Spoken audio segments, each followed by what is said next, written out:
Monsoon सत्र के पहले दिन से ही हंगामा जारी रहा। सत्ता पक्ष और विपक्ष के बीच ठनी रही। दोनों हाउस में प्रोसीडिंग्स किस ढंग से चली, बात करने के लिए हमारे साथ मौजूद हैं लोकसभा स्पीकर ओम बिरला जी। बिरला साहब, जिस ढंग से इस बार सदन चला, पहले दिन से ही हंगामा शोर शराबा चलता रहा, किस ढंग से देखते हैं इसको? संसद के अंदर कामकाज की दृष्टि से ये सदन अपेक्षाओं के अनुरूप नहीं रहा। मेरी कोशिश रही कि सदन में चर्चा हो, संवाद हो, सभी मान्य सांसद जनता की अपेक्षा आकांक्षाओं को सदन के माध्यम से सरकार तक पहुंचाए। बेल में आना, हंगामा करना, तख्तियां फहराना, ये हमारी संसद की मर्यादा के अनुरूप भी नहीं है, संसदीय परंपरा के अनुरूप भी नहीं है। किसी विषय पर मतभेद हो सकते हैं, तो मतभेद को सुलझाने के कई स्तर पर प्रयास किए गए, लेकिन गतिरोध समाप्त नहीं हुआ। मैं और कोशिश करूंगा कि और संवाद हो और चर्चा हो, ताकि सदन का कामकाज हो सके, विधायी कार्य भी हो सके और उसके साथ देश के ज्वलंत मुद्दों पर भी चर्चा हो सके। विपक्ष का खास तौर से राहुल गांधी ने भी बोला है कि उनको बोलने का मौका नहीं मिलता सदन के भीतर। मेरी कोशिश तो हर नेता को सदन में पर्याप्त समय, पर्याप्त अवसर देने की रहती है।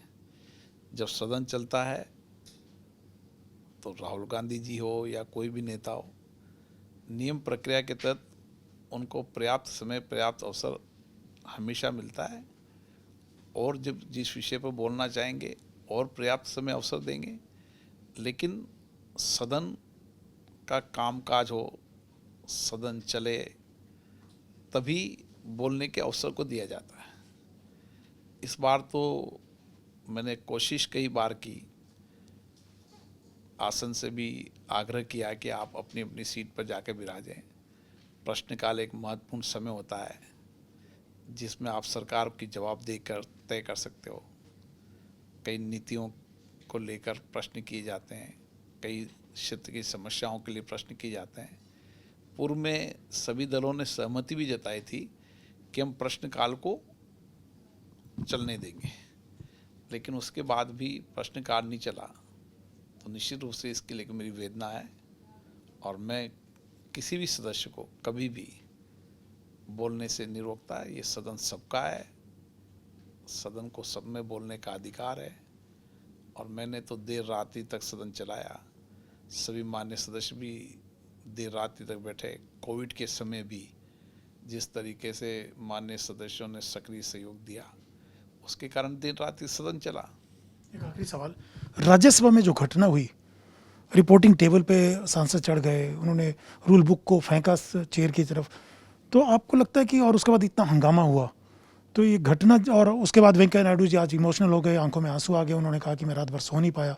तो ऐसी घटना बहुत कम देखने को मिलती है और पहली बार अगर देखा जाए तो ऐसी घटना जो कि रिपोर्टिंग टेबल पे लोग चढ़ गए। मैं दूसरे सदन की घटनाओं पर अपने विचार व्यक्त नहीं कर सकता। ये हमारी एक संसदीय मर्यादाएं रही है कि एक सदन की बात दूसरी सदन में नहीं कहती, लेकिन संसद के हर सत्र के अंदर हमें मर्यादा से, शालीनता से रहना चाहिए। इसका सभी मान्य संसद सदस्यों को प्रयास करना चाहिए। लेकिन चेयरमैन वेंकैया नायडू की तरफ से जिस ढंग से उद्गार व्यक्त किए गए आज कि वो सो नहीं पाए, बहुत व्यथित थे, तो इसको कैसे आप देखते? निश्चित रूप से चेयर पर जब बैठता है तो व्यक्ति की कोशिश रहती है कि सदन चले। कोई भी अमर्यादित आचरण होता है तो निश्चित रूप से मन दुखी होता है, व्यतीत होता है। उनका भी मन दुखी व्यतीत हुआ, क्योंकि हमारी कोशिश रहती है कि सदन की मर्यादा को और बढ़ाएं, यहाँ उच्च कोटि की संवाद हो, चर्चा हो, सदन की मर्यादा न गिरे, ये आसन की जिम्मेदारी रहती है। इसलिए उनका भी मन व्यतीत हुआ है निश्चित रूप से। लेकिन ऐसी घटनाएं बिरला साहब आगे से ना हो, उसके लिए आपको लगता है कि और कड़ी कार्रवाई करने की जरूरत है या कोई कदम उठाने की जरूरत है दोनों सदनों में या कहीं भी? ये बात तो सही है कि निश्चित रूप से ऐसी कोई भी कार्रवाई जिससे संसद की मर्यादा कम होती है, उसके लिए सभी दलों को मिलकर एक आचार संहिता बनानी चाहिए और आपस में अपने दलों में चलकर चर्चा करना चाहिए कि हम इस लोकतंत्र के मंदिर को, देश की सबसे बड़ी लोकतांत्रिक संस्था को, जिसके आज़ादी के 75 साल होने जा रहे हैं, आज़ादी के बाद देश के विकास में इस संसद का बहुत बड़ा योगदान रहा है। यहाँ बड़े बड़े महापुरुष हैं, स्वतंत्रता सेनानियों ने आज़ादी के बाद इस देश को चलाया है। ऐसे में हम संसद की गरिमा को क्यों गिनने जा रहे हैं? क्यों नहीं हम संसद की गरिमा को ऊंचा उठाने में हमारा योगदान दें? ये सभी राजनीतिक दलों को मंथन करना चाहिए, विचार करना चाहिए।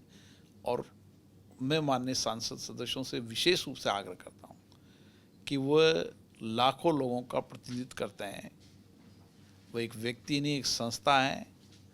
कभी भी उनको संसद की गरिमा कम करने का प्रयास नहीं करना चाहिए। धन्यवाद।